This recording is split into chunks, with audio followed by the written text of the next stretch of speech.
This is the story of DMT, or dimethyltryptamine, a simple compound found throughout nature which has profound effects on human consciousness.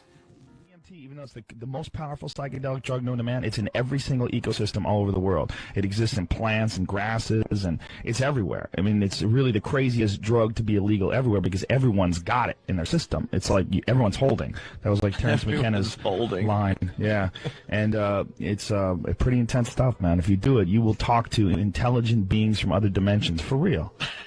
I mean, it sounds crazy. You would think that if there's something like that, that it would be on the front page. But it's amazing that people don't know about it. I mean, it's the most incredible experience. I mean, we are such an experience-obsessed society. I mean, everybody wants to go whitewater rafting, and people want to talk about, you know, my uncle climbed Mount Everest. It's all about experiences. We all want to ride roller coasters and see the craziest movies. There is a little powder, and you smoke this little powder, and it will change the way you look at everything.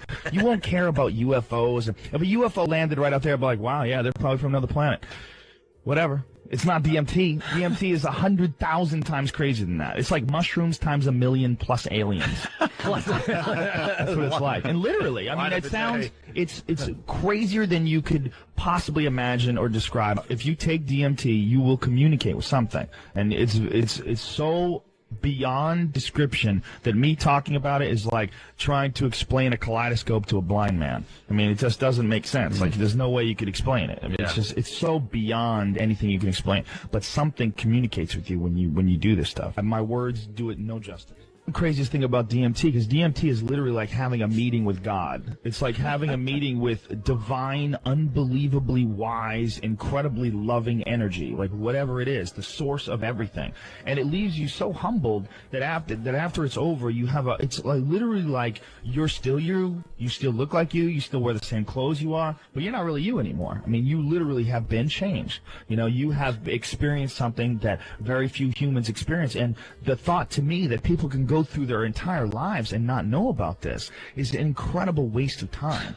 It's like your life could be so much more positive and so much more interesting and fascinating, and you would be so much more humble and aware of what you really are and where you really stand if you just had this experience. The crazy thing is you can get alcohol everywhere. You go to Duane Reade and buy a jug of wine and get effed up. You know? I mean, we have drugs that are available. I mean, how many times you talk to a girl, oh, I don't do drugs. Meanwhile, she's hammered, smoking a cigarette. Now, I mean, everybody, there's drugs, caffeine. I mean, I'm drinking a coffee right now. It's sanctioned. It's a sanctioned drug because it's great for capitalism. It keeps you going. It keeps you working. But there's drugs out there that are actually good for you. There's drugs out there that are actually good for your mind.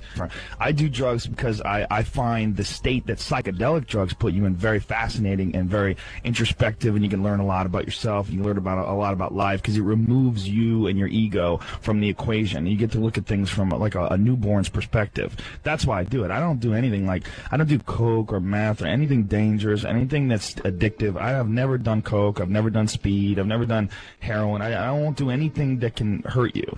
But psychedelic drugs, they're very different. With this big blanket that we put on everything, we call everything drugs. That's a broad term that encompasses everything from like NyQuil to DMT. You know, I mean, they're all drugs. I mean, they all affect your consciousness. It's like, how do they affect your consciousness, though? I'm not interested in anything that messes me up. I'm not interested in anything that gives me brain damage or anything that makes me, addicted to it. I'm only interested in things that can alter my state of consciousness for the better. It's very, very intense. But it's not dangerous. It's a human neurotransmitter. It's actually one of the most transient drugs ever exhibited in the body because your body brings it down to baseline really quickly. Your body brings it down to baseline in like 10 to 15 minutes. It's really crazy. What's that mean, down to baseline? It means, like, say, if you have it, you're high, you go to that dimension, whoa, it blows out, and then whoosh, 15 minutes later, you're back normal. And the crazy thing is, it's just like dreams. You know, you wake up, and you're like, I had the craziest dream. It was me and my buddy Mike, and we were kids, but we had a sled, and my mom was there. And then 5 minutes later, you're like, what the hell was my dream? Yeah. That's exactly what a DMT trip is like. It's like gold dust slipping through your fingers.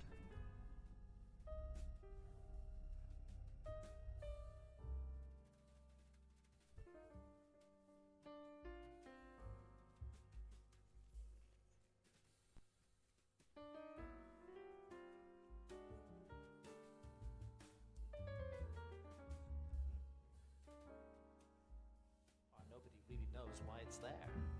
Why is DMT in our bodies? Why is it in plants, in all sorts of mammals?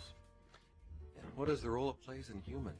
Why is there a part of the brain that seems to be, for lack of a better word, a God detector? I'm actually quite convinced that we're probing the biological basis of moral and ethical behavior. We're desperate to find new information, ideas, and so on that can transcend. We have to evolve.